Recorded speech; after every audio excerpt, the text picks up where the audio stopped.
Good morning, online folks. All right. We've got a great day of worship today, and we will kick it off with some Bible study. So, we are in the book of Acts, as you know, and Paul is setting sail to Jerusalem.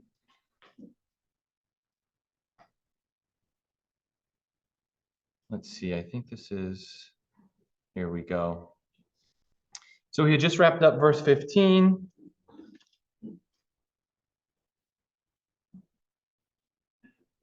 So let's begin in 17 and dig in.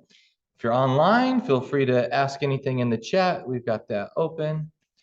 All right. When we arrived in Jerusalem, the brothers welcomed us warmly. So Paul has come to Jerusalem. He's been warned not to go by his disciples.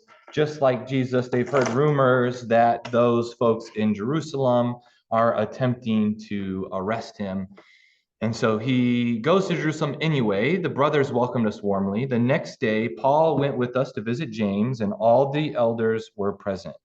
After greeting them, he related one by one the things that God had done among the Gentiles through his ministry. When they heard it, they praised God. Then they said to him, "You see, brother, how many thousands of believers there are among the Jews, and they are all zealous for the law. They have been told about you that you teach all the Jews living among the Gentiles to forsake Moses, and that you tell them not to circumcise their children or observe the customs. What then is to be done? They will certainly hear that you have come. So do what we tell you."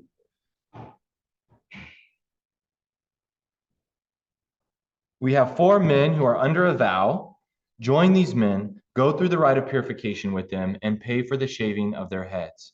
Thus all will know that there is nothing in what they have been told about you, but that you yourself observe and guard the law. But as for the Gentiles who have become believers, we have sent a letter with our judgment that they should abstain from what has been sacrificed to idols, and from blood, and from what is strangled, and from sexual immorality. Then Paul took the men, and the next day, having purified himself, he entered the temple with them, making public the completion of the days of purification when the sacrifice would be made for each of them. All right. The classic problem throughout the book of Acts of what are people supposed to do in relation to the law? Do Gentiles have to keep the law? Do Jewish people who are following Jesus have to continue to keep the law? There was a church council to decide this issue that, of course, folks who were Jewish, and again, this isn't a new religion in their minds yet. They are Jewish followers of Jesus as the Messiah. So they are going to continue to practice all of the laws, circumcision included. This has been decided that Gentiles don't have to. They reiterate what their judgment was, that there are certain items that they should continue to follow, abstain from what's been sacrificed to idols, from blood, what's been strangled, sexual immorality. That's almost verbatim what we read earlier in Acts chapter 15. But the problem is that word has gotten around that Paul has told the Jewish folks that they no longer have to follow the law. Is this true?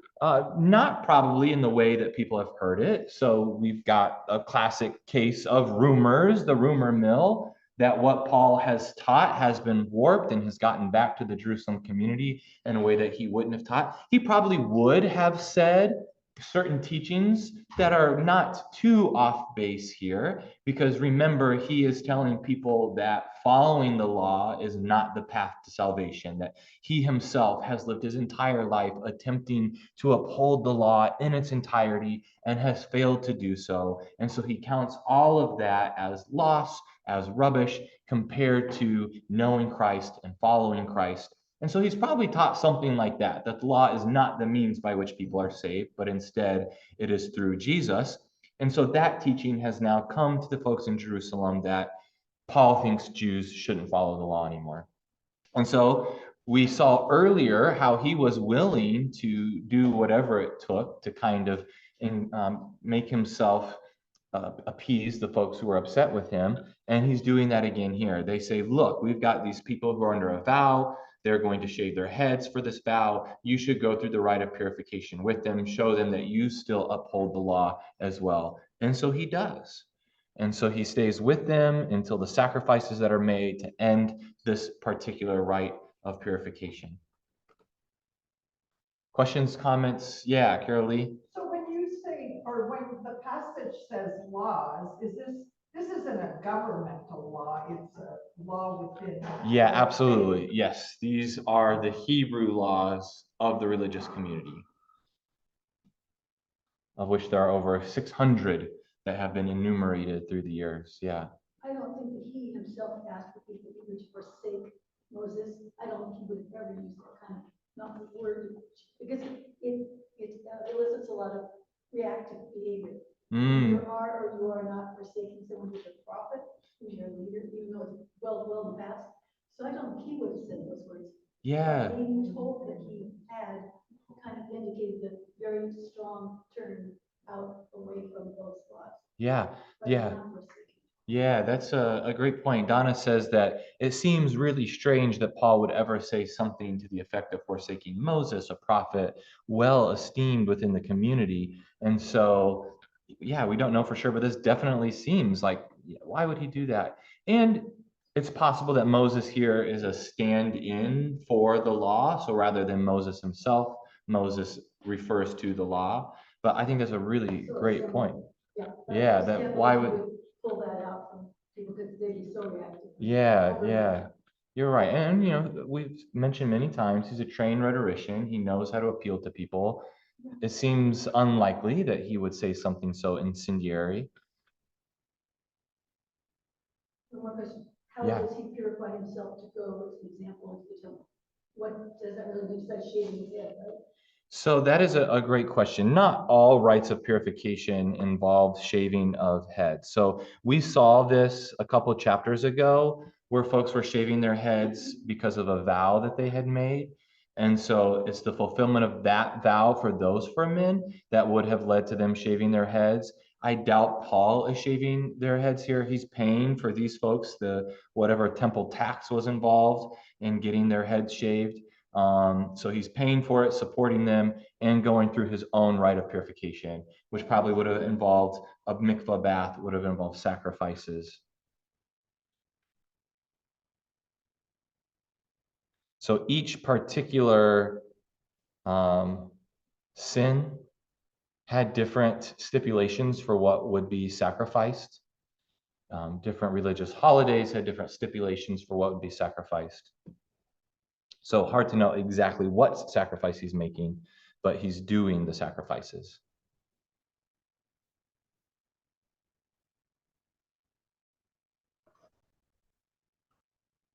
All right. So when the 7 days were almost completed, the Jews from Asia who had seen him in the temple stirred up the whole crowd. So we've got Jews from Asia. This is Asia Minor. There's a lot of regions, but we know he had a lot of conflict with folks in Ephesus. Ephesus is in Asia. Maybe they're from there. So they're coming down to Jerusalem, stirring up the crowd, and they seized him, shouting, "Fellow Israelites, help! This is the man who is teaching everyone everywhere against our people, our law, and this place.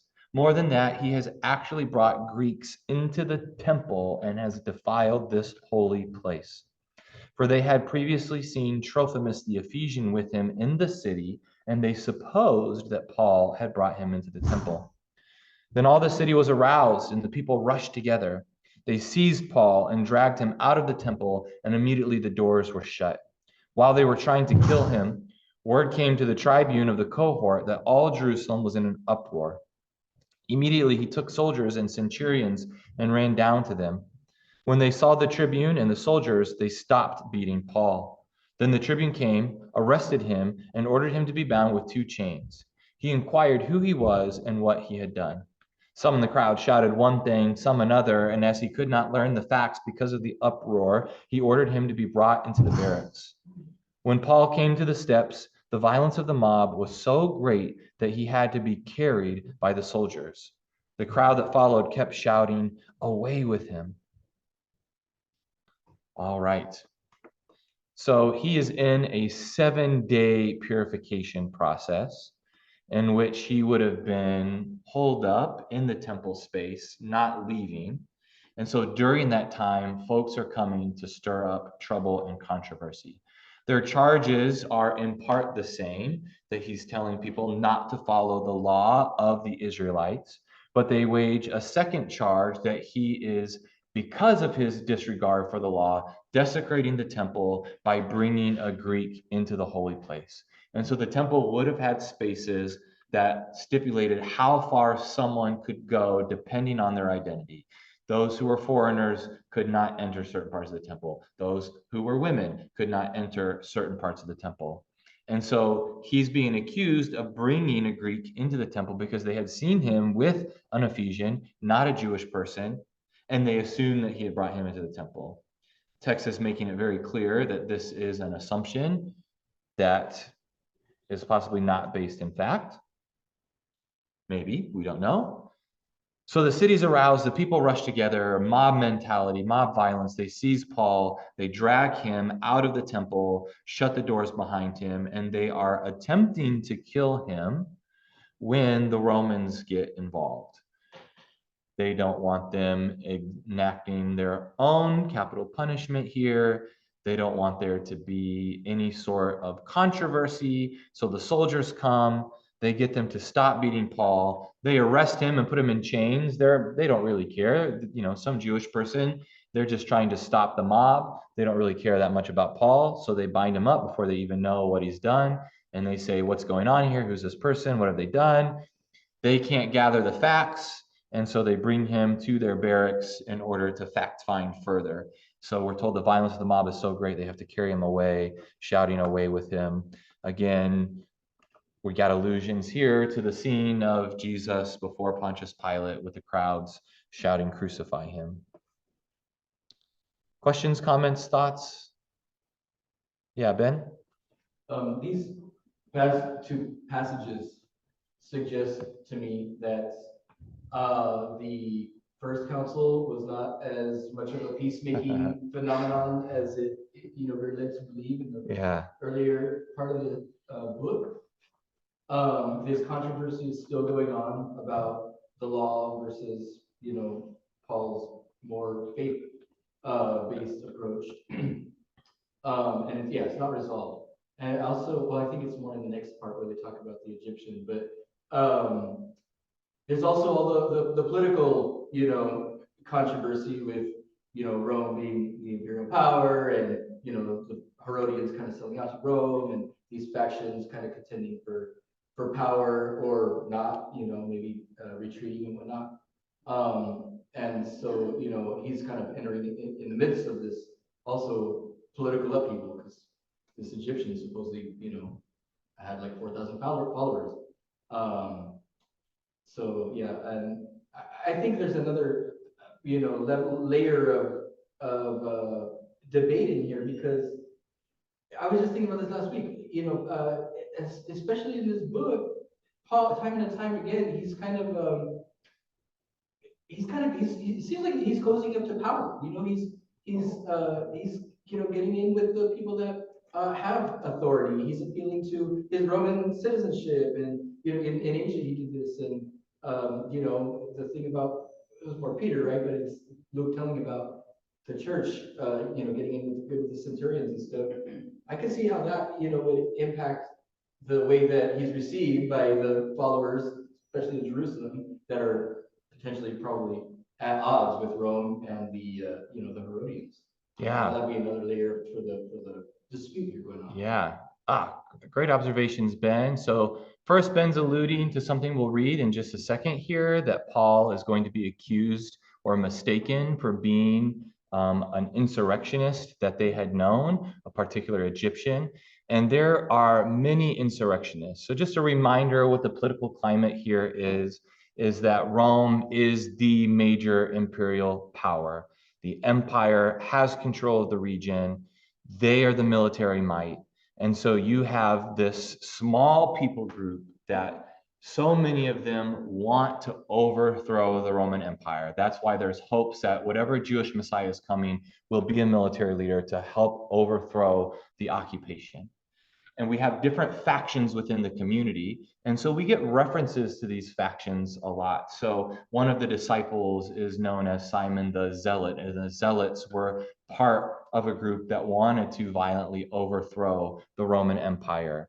And so it's kind of a really interesting demographic within the disciples that you have a zealot next to Matthew, the tax collector, who would have been seen as an ultimate traitor because the Romans are imposing really hefty taxes on the people that they can't pay, that's putting people into poverty. And so any Jew who's involved with the Romans in tax collecting would have been a traitor. And so you have these two people working together.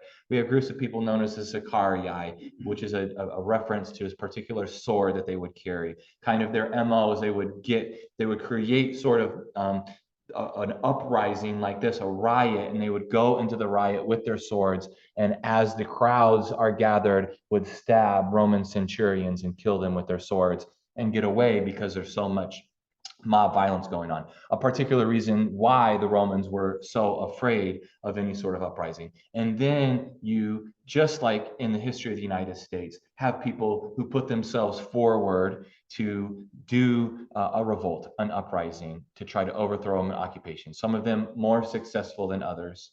And so it's going to be one of those uprisings that's going to result ultimately in the Roman government deciding to destroy the temple in Jerusalem in 70 AD, creating another major exile for the Jewish people.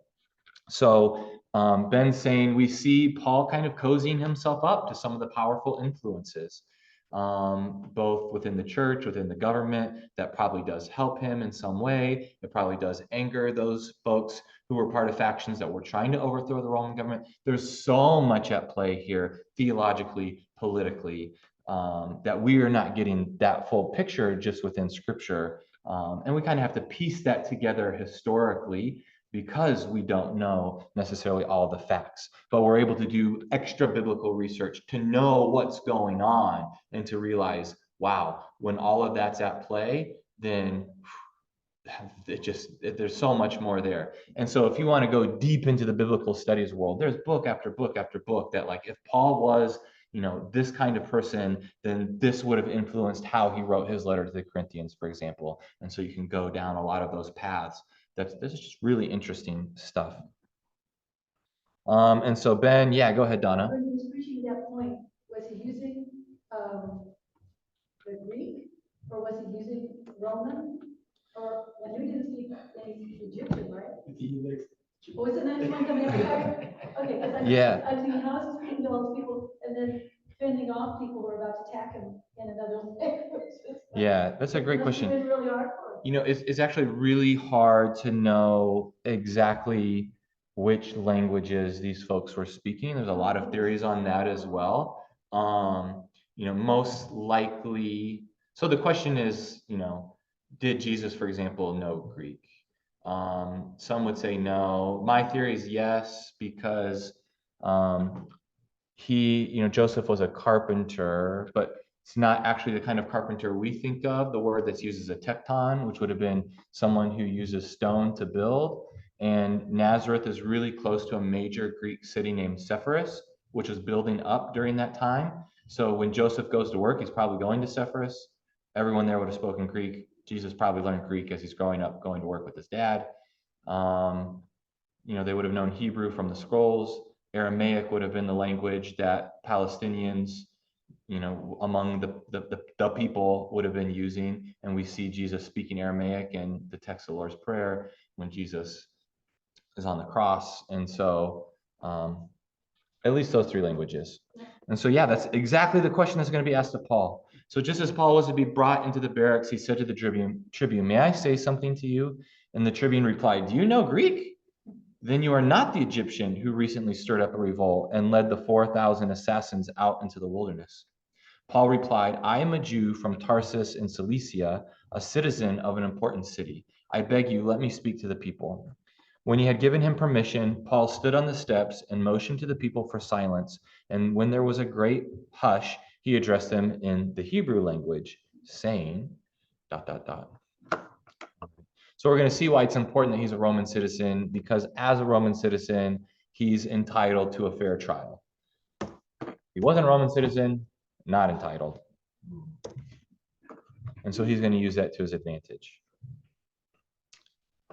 Brothers and fathers, listen to the defense that I now make before you. When they heard him addressing them in Hebrew, they became even more quiet. Then he said, I am a Jew born in Tarsus in Cilicia, but brought up in this city at the feet of Gamaliel. We referenced him early in Acts. This is a major rabbi, Gamaliel. So Gamaliel, Rabbi Hillel, you've probably heard that name before. A lot of student centers at universities are Hillel centers. So these are the major rabbinical figures within first, second, third century Judaism. I'm a Jew born in Tarsus in Cilicia, but brought up in this city at the feet of Gamaliel, educated strictly according to our ancestral law, being zealous for God, just as all of you are today. I persecuted this way, this is what Christianity is called, the way, up to the point of death, by binding both men and women and putting them in prison, as the high priest and the whole council of elders can testify about me. From them, I also received letters to the brothers in Damascus, and I went there in order to bind those who were there and to bring them back to Jerusalem for punishment. He's saying, this is actually a pretty good rhetorical strategy here. Everything you're zealous about, I also am zealous about. I have been zealous about to the utmost. You remember me? I used to persecute these Christians. And we're going to get another retelling of the conversion story. While I was on my way and approaching Damascus about noon, a great light from heaven suddenly shone about me.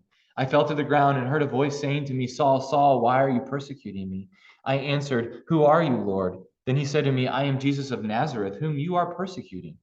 Now those who were with me saw the light, but did not hear the voice. Interesting, in the earlier telling, they hear the voice, but they don't see the light. So just, classic way stories get told. But did not hear the voice of the one who was speaking to me. I asked, What am I to do, Lord? The Lord said to me, Get up and go to Damascus. There you will be told everything that has been assigned to you to do. Since I could not see because of the brightness of that light, those who were with me took my hand and led me to Damascus.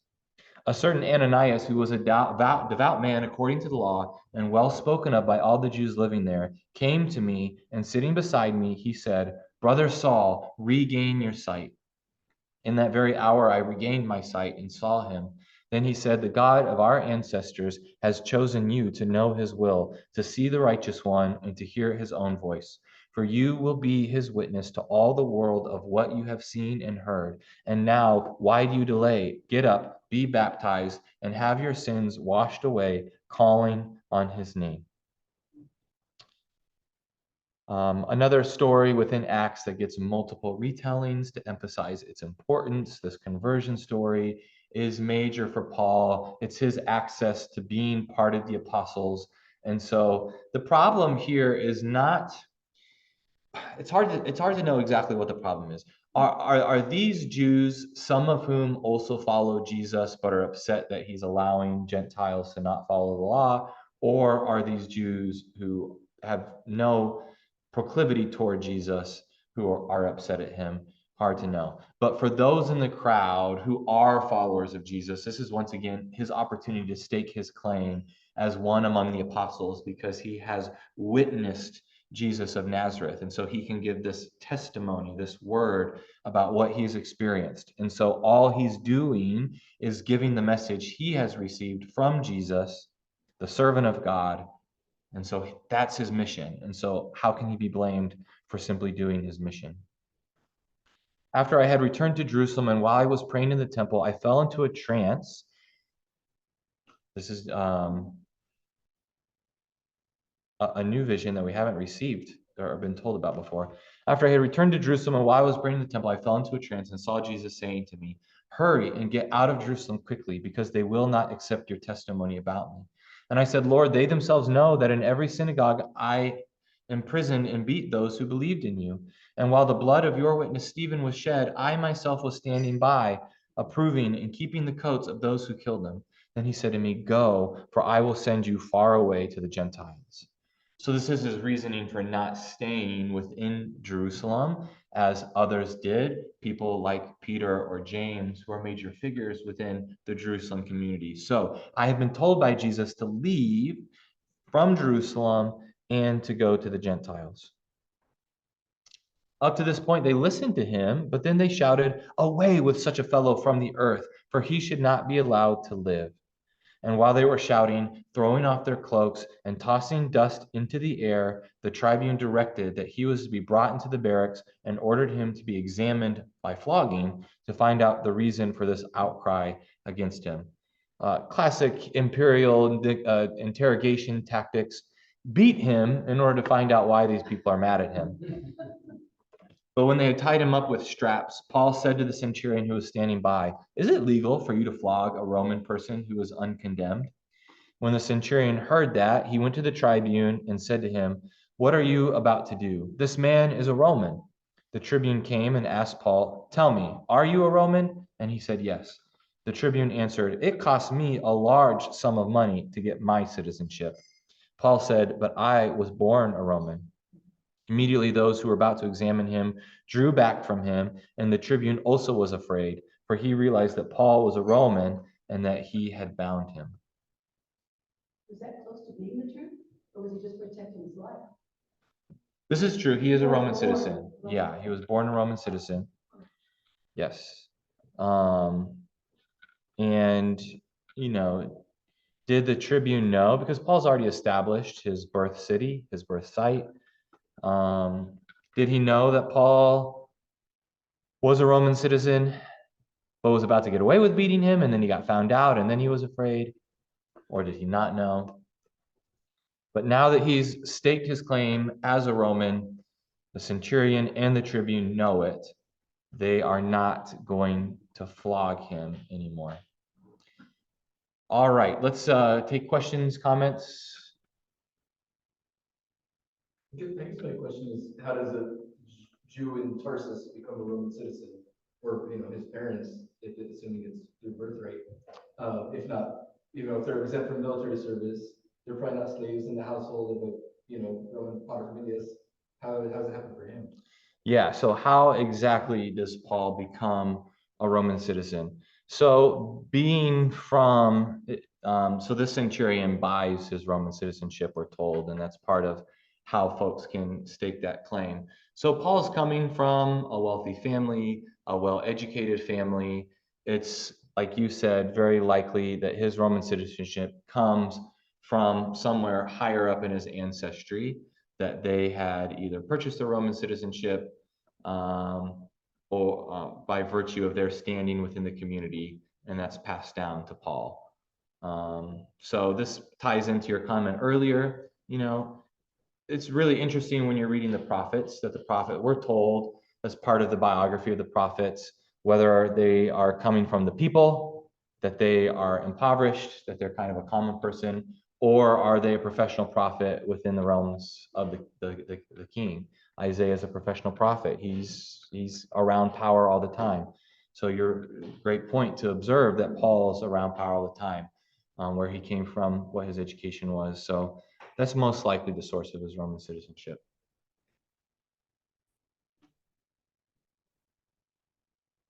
When all this is happening, do you think that this bright light that's really blinding him is seen by other people, or it's just his personal vision? Because I think they said people took his hand and got him along the rest of the way. Yeah, because he is blinded by the light. We're told that. That which was occurring because they saw it, or they just saw this man being affected by it. Yeah, we are told that he physically became blind. And that's a few believers, I think. that would make a few believers if you saw someone get struck blind. Yeah. And so he goes, he's sitting for 3 days, very much in the tomb or in the belly of the whale type experience. He stays for 3 days in his blindness. So we're told it's a literal blindness. The metaphor there is really powerful as well. And then Ananias comes and it feels as if scales are falling from his eyes, we're told, as he sees again. So the light that when we say we saw the light, this light is also a blinding light, a light that changes everything. a light that takes away the vision of the past in order to create the vision of the future. So there's a lot that you can play. I mean, the metaphor, yeah, is very strong, but a literal blindness, we're told. Other comments?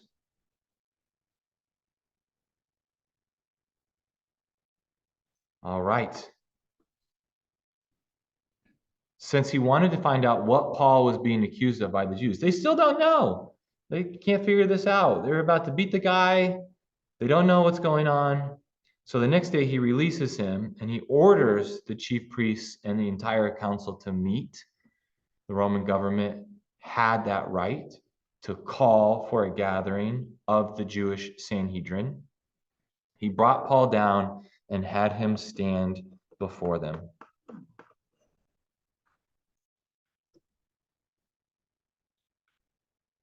While Paul was looking intently at the council, he said, "Brothers, up to this day I have lived my life with a clear conscience before God." Then the high priest Ananias, still Ananias from Gospel times, ordered those standing near him to strike him on the mouth. At this, Paul said to him, "God will strike you, you whitewashed wall. Are you sitting there to judge me according to the law, and yet in violation of the law you order me to be struck?" Those standing nearby said, "Do you dare to insult God's high priest?" And Paul said, "I did not realize, brothers, that he was a high priest, for it is written, 'You shall not speak evil of a leader of your people.'" When Paul, what power plays here. So Paul using some of the language that Jesus used against the Pharisees. A whitewashed wall would have been a wall that would have been potentially part of a graveyard, or something that's encapsulating something that's dirty within, but the walls themselves are white and clean. So you appear like you're holy, but you're really not. So is that like the term a whited sepulcher? Exactly, a whited sepulcher, absolutely. Paul says, "I did not realize, brothers, that he was the high priest." That's a lie. He knows.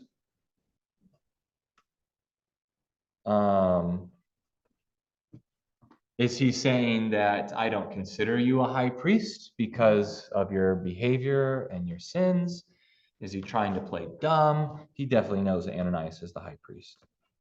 When Paul noticed that some were Sadducees and others were Pharisees, he called out in the council, "Brothers, I am a Pharisee, a son of Pharisees. I am on trial concerning the hope of the resurrection of the dead." So if you remember from gospel studies, when he says that, what's going to be the result?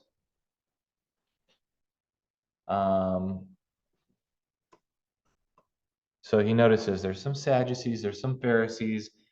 I think I'm on trial here because of what I believe about the resurrection of the dead. The result is going to be, we're told, dissension among the people there because the Pharisees and Sadducees had different beliefs about the resurrection. So he's trying to get them to disagree with themselves. Sadducees would have believed no resurrection whatsoever. Pharisees would have believed in a resurrection. When he said this, a dissension, we're told this exactly. When he said this, a dissension began between the Pharisees and the Sadducees, and the assembly was divided. The Sadducees say that there is no resurrection or angel or spirit, but the Pharisees acknowledge all three. Then a great clamor arose, and certain scribes of the Pharisees group stood up and contended, "We find nothing wrong with this man." What a great strategy. He's got all the Pharisees on his side now. What if a spirit or an angel has spoken to him? Another power play. They're trying to assert the power of their theology over the Sadducees' theology. And if Paul represents their theology, now they're going to use this as a tool to say, like, hey, yeah, maybe an angel or spirit did talk to them. And if so, Sadducees, why do you care about that? That could absolutely happen. When the dissension became violent, the tribune, once again, fearing that they would tear Paul to pieces, ordered the soldiers to go down, take him by force, and bring him into the barracks. What a mess. This whole situation is a total mess. Paul very astutely pits the Pharisees against the Sadducees and causes this kerfuffle. That night, the Lord stood near him and said, "Keep up your courage, For just as you have testified for me in Jerusalem, so you must bear witness also in Rome. Luke is all about, the author of Luke Acts, all about visions. We're told all the time that people receive visions or words directly from God. And so he receives another one, and we're told you're going to bear witness in Rome. And so this is what I mentioned before, Paul's final journey. He's going to make some stops along the way, but now that he's declared himself to be a Roman citizen, deserving of a fair trial, that trial is going to take place in Rome itself. And so they're going to have to travel to Rome. In the morning, the Jews joined in a conspiracy and bound themselves by an oath neither to eat nor drink until they had killed Paul. There were more than 40 who joined in this conspiracy. This is just an interesting note. I was thinking, Ben, about how you said clearly the Council of Jerusalem flopped. It wasn't this great effort at unity because here we are. Paul is one of the major figures in this discussion, and now they're trying to put him to death. I think that's really, so the Council of Jerusalem is going to become the first council within the tradition of the Catholic Church and all of the councils held by the Catholic Church. I always think it's really interesting, the Pope speaking ex cathedra, that so many Catholics who believe in the infallibility of the Pope are also so willing to ignore things that the Pope says or what the councils say. So you have so many Catholics within American Catholicism who don't support Vatican II because it was too progressive or too liberal, or who don't support Pope Francis and think of him as, a pope that needs to be replaced. So that is just such starts with the Council in Jerusalem, continues to today. You have this belief that the council is supposed to be the final word on it, but immediately afterwards you have people who disagree with it and believe in their disagreement. All right, so they're going to kill Paul. They're taking an oath that they're not going to eat or drink until they kill Paul. That's pretty bold. There were more than 40 who joined in this conspiracy. They went to the chief priests and elders and said, "We have strictly bound ourselves by an oath to taste no food until we have killed Paul. Now then, you and the council must notify the tribune to bring him down to you on the pretext that you want to make a more thorough examination of his case, and we are ready to do away with him before he arrives. Exactly what Paul has accused them of, you're willing to do violence, not in accordance with the law, and yet you claim you're trying to uphold the law." Now the son of Paul's sister heard about the ambush, so he went and gained entrance to the barracks and told Paul. Paul called one of the centurions and said, "Take this young man to the tribune, for he has something to report to him." So he took him, brought him to the tribune, and said, "The prisoner Paul called me and asked me to bring this young man to you. He has something to tell you." The tribune took him by the hand, drew him aside privately, and asked, "What is it that you have to report to me?" He answered, "The Jews have agreed to ask you to bring Paul down to the council tomorrow, as though they were going to inquire more thoroughly into his case. But do not be persuaded by them, for more than 40 of their men are lying in ambush for him. They have bound themselves by an oath neither to eat nor drink until they kill him. They are ready now and are waiting for your consent." So the tribune dismissed the young man, ordering him, "Tell no one that you have informed me of this." We're told that Paul has a vision that he's going to go to Rome. At the same time, logistically, he's got to do this in order to save his life. Because if he stays in Jerusalem and there's these plots to kill him judiciously, he's going to rely on staying with the Romans, taking him to Rome in order to live. Eventually, it's going to be his death, but for him, this is the way out. Did he know through the voice of God that he was going to be a sacrificial lamb? Did he already know that? Great question. Donna says, does he already know through these visions, through the voice of God, that he's a sacrificial lamb? Really interesting question. And we have many conversations between Jesus and the disciples in which he informs them that they too will be persecuted. And so that's definitely in the air. We have Paul telling people, like, listen, you're trying to save my life. You don't want me to go to Jerusalem, but I'm ready for this. I know that it's possible that it's going to happen, and I'm not afraid of it. So in general, he knows that this is the risk. He knew this was the risk going to Jerusalem, and it comes true. Any final questions or comments, and we'll pick up here next week? Yeah, Ben? Yeah, when you're talking about how Luke is all about provisions, and it made me think too that he's also all about the centers of power. Like Paul going to Athens, right, for the center of the intellectual power. In Ephesus, where the biggest temple of Artemis is, and now Rome, where the center of political power. And Jerusalem, absolutely. Kind of like bouncing around between these different geographic centers of power. Yeah, great observation. That the author of Luke Acts centers a lot of the drama within these various centers of power. And so Ben referred to as Athens, the center of intellectual power, Rome, political power, Jerusalem, religious power. He's in Ephesus, major city for temple worship of Artemis. And so that's where the action is. He cares about this. What does Christianity have to say to those temples of power? Plays into those questions of freedom and slavery. We're going to get into that in a little bit as well. So yeah, great point. Okay, a lot of action. Getting a lot of action. The action is going to continue. We're in chapter 23, 28 total chapters in Acts. And so the action is going to continue to ramp up until we get to the end of the book. So let me close this in prayer. We'll head into worship. God, thank you so much once again for this opportunity as always to be with each other. As we learn of this harrowing experience, we just pray that as people take vows to try to kill and to maim in the name of theology, as we celebrate today the status of being open and affirming, may we commit ourselves to continually work to fight against theology and the use of religion that attempts to kill rather than give life. May we stand for life in all its forms for all people. In Christ's name, amen. All right. Thanks, everyone.